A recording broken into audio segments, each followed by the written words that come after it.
Nessa minha caminhada atrás de equilíbrio emocional, eu tô passando por um processo de repensar minha existência de forma absolutamente individual. O que eu, enquanto corpo, enquanto ser, enquanto matéria e ao mesmo tempo enquanto energia e espírito preciso para continuar existindo. Meu nome é Nathalie Neri, esse é meu canal Afros e Afins, e hoje a gente vai falar sobre algumas coisas que estão passando pela minha cabeça ultimamente. E hoje em dia um dos meus maiores hobbies é pesquisar e descobrir cada vez mais sobre esse mundo de medicinas alternativas, conhecimentos ancestrais, xamânicos que vêm de longe, alquimias com plantas e coisas maravilhosas. E nessa minha busca, eu me encontrei em um não lugar. Em um não lugar individual, de não me identificar, não me enxergar.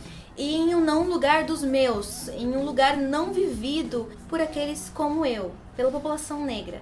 A gente sempre soube, mas eu constatei indo à fonte que a população negra está totalmente distante de formas alternativas de alimentação e do básico, que é o tratar terapêutico. Fui pesquisar sobre mulheres negras que meditassem ou fizessem yoga, e eu achei pouquíssimas, a maioria gringa. E eu fiquei mega desapontada, mas não surpresa, quando eu vi a quantidade de amigos meus que, tipo, são vegetarianos. Eu acho que eu tenho, fora eu, outra pessoa negra que eu conheço que é vegetariana. Por que a gente não se envolve com as perfumarias da vida, né? Com essa parte que dá prazer, com esse pré-existência, sabe? Com cuidar do teu corpo primeiro, pra depois você sair, andar e viver a vida, sabe? O primeiro motivo é muito óbvio, né? É o acesso, e aí o acesso em dois níveis. Primeiro, o acesso ao conhecimento, você saber que aquilo existe, você saber o que é Reiki, você entender os benefícios da meditação, você entender de terapias aromáticas, o bem que óleos essenciais fazem para o seu humor, para a sua saúde. E depois, o segundo tipo de acesso mais comum e geralmente a maior barreira, que é o acesso econômico, né? É você ter dinheiro para pagar essas coisas, porque essas coisas não são baratas, né? Algumas são de graça em alguns espaços, provavelmente, com certeza não nas periferias, com certeza no centro. E acesso no sentido material é muito complicado, porque tipo, não é só você ter a grana, você precisa da grana, mas você precisa do tempo também. Você precisa do tempo pra, tipo, tirar um dia no meio da semana pra você ir pra um retiro de meditação. Então, vamos entender que pra gente acessar esse mundo mágico das terapias alternativas, das outras formas de você viver o seu corpo, a sua mente, a sua alma, você precisa de capital econômico, você precisa de capital social, você precisa de pessoas à sua volta que te digam que aquilo existe, que falam, vem amiga, vamos todos para um retiro, vamos todos para um mochilão esotérico na América do Sul. Você precisa de capital cultural, você precisa saber que isso existe, você precisa ter acesso a essa informação, você precisa ter vivido, você precisa entender que existem outras formas de ver a sua vida que não trabalhar para viver, viver para trabalhar. Eu sempre soube que essas coisas existiam em alguma medida. Eu sempre tive o capital cultural, né? Nesse sentido. Eu não tinha grana, eu não tinha tempo, né? Eu não tinha esses acessos. Só que agora minha vida mudou. Como assim sua vida mudou, Nathalie? Você está rica? Não, longe de estar rica.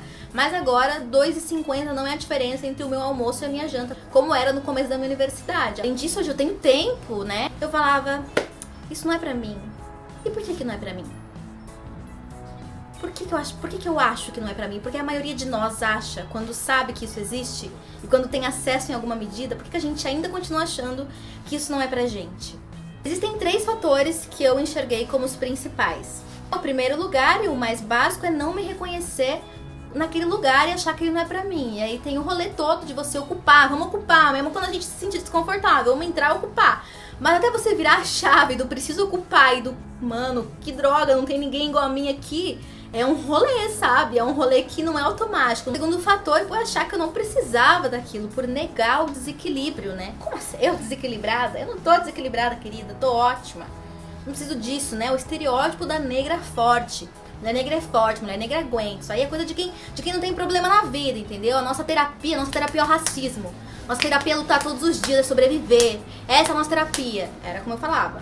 E terceiro, me envergonhar. Isso me envergonhava. Como eu posso estar aqui pensando em incensos, em terapia, em remedinhos florais, né? Enquanto os meus estão morrendo, enquanto a minha população está morrendo, enquanto a gente mal tem acesso à universidade, enquanto eu sofro violência todos os dias naqueles espaços. Como que eu posso me preocupar com isso? Tipo, prioridades. Prioridades era a minha palavra. Prioridades.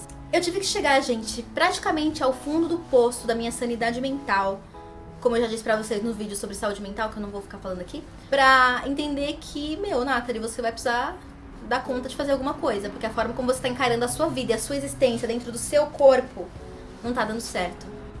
A população negra, né, desde os primórdios, desde a escravidão, é animalizada, é tratada como corpo oco, esvaziado de alma. Inclusive, dos grandes argumentos que legitimaram a escravidão, principalmente por parte da igreja, né, e houve uma discussão aí se tinha ou não tinha, mas por muito tempo reinou a ideia de que negros não tinham alma. A existência diaspórica no geral, e a gente aqui no Brasil não diferente, foi baseada no trabalho. O corpo negro sempre foi visto como um corpo feito para o trabalho, como um corpo desprovido de sentimento, de alma, de vontade de construir família, de existir. Era uma máquina, era um objeto.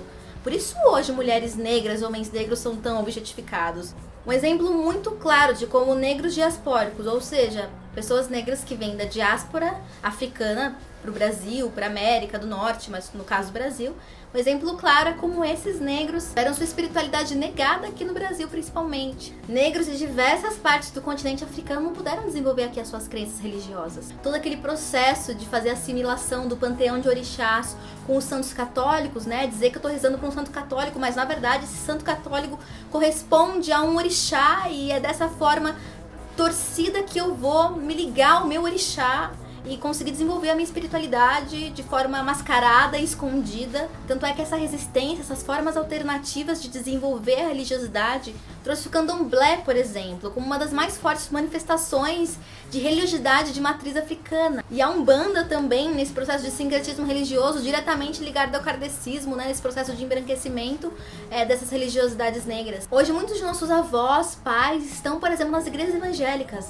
Eu venho de uma família negra que se construiu inteira na igreja evangélica pentecostal. E o protestantismo teve uma relação muito torta com os negros escravizados no Brasil. No caso, esse é um tema que não dá pra entrar aqui, mas eu vou deixar um texto muito interessante sobre isso aqui nos comentários, então sempre abre a caixa de informações aqui, porque sempre tem alguns textos, umas referências, algumas estatísticas que eu falo durante o vídeo e eu boto todas as fontes aqui embaixo, então sempre olha o box de informação, tá bom? Enfim, o ponto principal é dizer, dentro de tudo isso, que a existência negra aqui no Brasil principalmente foi esvaziada de sentido.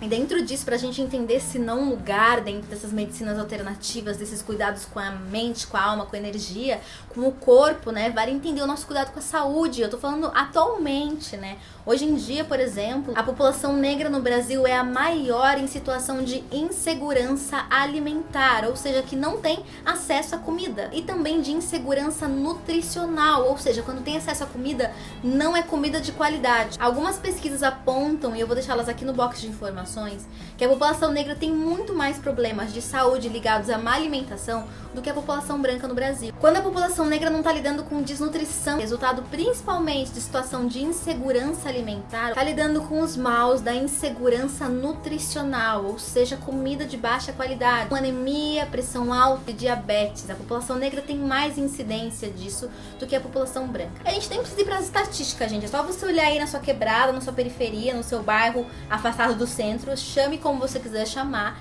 e ver a quantidade de habibs e ragatos que aparecem cada dia mais por aí, não só matando os nossos com armas, mas também oferecendo comida de baixíssima qualidade pra gente. E aí é você ver onde estão os restaurantes vegetarianos, veganos, onde estão as comidas orgânicas, nos centros, né?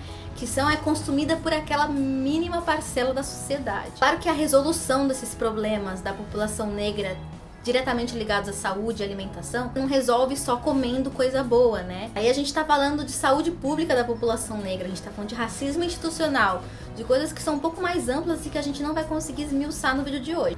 A forma como a gente se alimenta, a forma como a gente lida com o nosso ódio, cansaço, irritabilidade, só destrói o nosso corpo e a nossa mente. A gente não entende saúde, qualidade de vida como palavras presentes e fundamentais na nossa vida, como grande parte da população branca entende. Quando a gente tem condição, quando a gente tem acesso, quando a gente passa esse primeiro obstáculo, que é o econômico, a gente não procura terapia, a gente não procura medicinas alternativas, porque isso é coisa de gente rica, porque isso é coisa de gente fresca. Mesmo quando a pessoa negra ascende socialmente, ela ainda assim não se vê nesses lugares. Dificilmente passa a se alimentar melhor, dificilmente passa a querer se cuidar mais, dificilmente passa a querer se importar com essas questões. Isso tudo vem além desse histórico que a gente tem de negação das nossas espiritualidades, da saúde, hoje ainda principalmente, vem também do nosso auto-ódio, do não amor com o nosso corpo, com a nossa existência. com a forma como a gente se enxerga. Então o que eu tô dizendo é que a população negra culturalmente se afasta da qualidade de vida. Não só por não ter acesso, não só por não ter dinheiro. Nós nos negamos esse lugar porque ele nos foi negado ao longo da história, né? Não é porque a gente não quer. A gente se preocupa pouco demais com a nossa saúde, com o nosso corpo, com a nossa constituição mental. A galera tá adoecendo. Isso eu tô falando também no meu círculo de amizades, no que eu observo. Tá todo mundo doente. Eu não tô falando de gente que não tem acesso à comida, não. Tô falando de gente que tá doente mentalmente. Tô falando de gente que não se preocupa consigo mesmo. Tô falando de gente que não busca ajuda. Tô falando de gente que acha que terapia é coisa de gente rica e branca. A gente não aguenta o peso do que a gente pensa, do que a gente pesquisa, do que a gente lida. Porque a gente também não cuida do nosso corpo, da nossa mente. A gente não prepara essa casca, esse lugar para receber a quantidade de coisas que a gente recebe todos os dias. E quando a gente pensa em se dar esses prazeres, a gente se nega, a gente diz, não, eu não posso fazer isso. Por que não? Sei lá, porque não faz sentido. O que eu vou fazer na terapia? Vou ficar falando os problemas pra alguém, isso não vai mudar o mundo, não vai mudar a desigualdade, não vai me colocar na universidade, não vai tirar minha família da miséria. Esse é o pensamento. A gente não tem educação alimentar, a gente come coisas que aos poucos vão matando a gente. Os nossos pais, as nossas avós, as nossas mães estão morrendo de hipertensão, de diabetes. Nós, principalmente ativistas, pessoas que estão pensando e refletindo sobre a sua realidade, sobre o mundo, lida com as dores, com os problemas e com as tristezas de maneira heróica. Tipo, esse é nosso peso, cara. É o que a gente faz, a gente fica doente mesmo. Porque essas coisas adoecem mesmo. E real, essas coisas adoecem mesmo. Mas o que a gente tá fazendo com isso? A gente tá sendo herói. A gente tá aceitando os estereótipos de negros fortes. De negros com constituição física e mental inabaláveis. De negros que aguentam todos os sacrilégios do mundo, sociais e pessoais, e continuam de pé. Porque ser negro é isso. Ser negro é aguentar a tripla jornada e continuar aqui, ó. A gente luta contra todos os estereótipos o tempo inteiro e reitera eles dentro da gente todas as vezes que a gente nega cuidado, que a gente nega carinho e preocupação com o nosso corpo e com a nossa vida, que a gente não se enxerga enquanto uma pessoa frágil, enquanto uma existência fragilizada. A gente tem que buscar saúde, qualidade de vida, a gente tem que buscar formas alternativas de existir no mundo. E aí existem milhares de possibilidades dentro da religião, dentro dessas medicinas alternativas, meditação, yoga, igreja, o que você quiser. A gente tem que pensar a nossa existência de outras formas. Estou falando da gente não se deixar mais falar, nem ouvir que terapia é coisa de gente fresca. Não, terapia é coisa de gente que tá no mundo, passando maus bocados, porque a coisa não tá fácil aqui. E aí você vai atrás de uma terapeuta negra, obviamente, que ela vai manjar um pouco mais seus problemas. Eu vou te dizer, eu tô me envolvendo cada vez mais com essas coisas e eu tô ficando muito bem, sabe? Eu tô ficando muito bem e eu tava falando, né, isso aí é coisa de gente fresca, Nathalie, coisa de gente fresca, ainda bem que a gente sempre erra, ainda bem que eu tava errado. Busca se olhar mais, busca enxergar o que tá ao seu alcance, o que você pode fazer por você. Busca se olhar um pouco mais, se preocupar com você. Então, vamos se amar mais, porque o não amor é cultural. Então a gente tem que forçar esse bem-querer individual e negro. Se esse vídeo fez algum sentido pra você, eu espero que tenha feito, porque eu tô pensando muito sobre essas questões e isso tá muito latente na minha vida. E talvez ainda não esteja muito coerente, porque tá muito fresco, né? Geralmente as coisas só ficam mais coerentes depois de um tempo, né? Quando já tá na minha mente há um tempo. E essas coisas estão eclodindo na minha mente neste momento, então pode ser que tenha ficado meio confuso. Se ficou confuso, deixa aqui nos comentários que eu vou tentar esclarecer. Se você entendeu também, deixa aqui nos comentários, por favor, pra eu entender se você entendeu. Deixa um like, isso é muito importante pra esse canal, e compartilha esse vídeo, por favor. Esse vídeo eu gostaria muito que você compartilhasse, de verdade mesmo. Um grande beijo, até o próximo vídeo e